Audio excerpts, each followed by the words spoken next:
There's something so indescribably satisfying about Autobombers. It's almost hard to put into words. It scratches an itch that you didn't know you had. Your presence causes everything around you to self-immolate, and if they can fill your screen with their sweet, sweet explosions, all the better.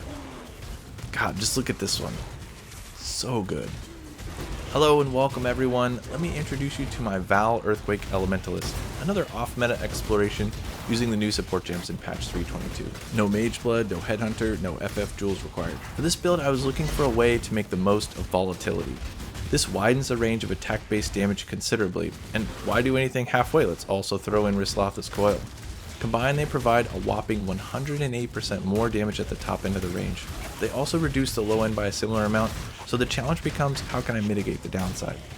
When this gem was introduced, many people were quick to say Bleed Gladiator was back, and they were right.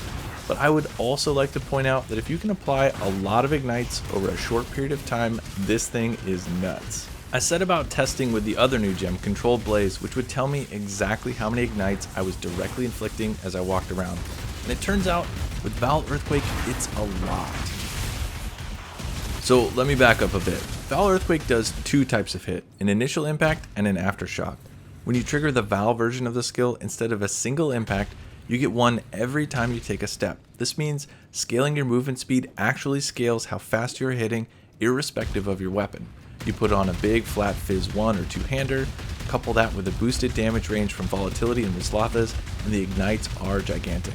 On top of that, during the secondary duration you get 9 aftershocks, which are giga juice slams with a whopping 413% more damage for ailments. This build scales ignite duration to the moon, which with ignites lasting more than 6 seconds to ensure there is ample time for large ignites to land. I've also got Shockwave in my 6-link setup, so I get excellent clear when paired with ignite proliferation from Fan Flames. Lastly, we have some secret tech that allows us to abuse the incredibly high flat fizz from Marohi Urkai that I learned from Kid Zesty. Side note, how the hell do you pronounce that? Am I doing it right?